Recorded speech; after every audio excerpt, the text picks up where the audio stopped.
Our game is Balero. Rules to play Balero is hold cup with one hand. And without using your other hands, Try to flick the ball into the cup.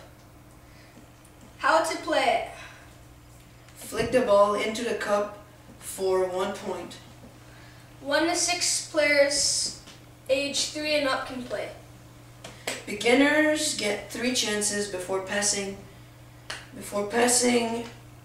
on, and more advanced people get 1 chance. Strategies. Swing the ball higher than the cap, Lower the cup. and the ball should drop in. This is Balero.